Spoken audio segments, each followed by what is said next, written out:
घुम्न आको म एउटा परदेशी।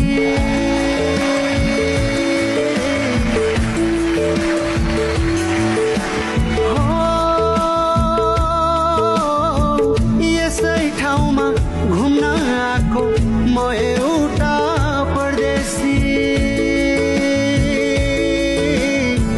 थाहै नपाई बसेछ माया आकाश भन्दा बेसी।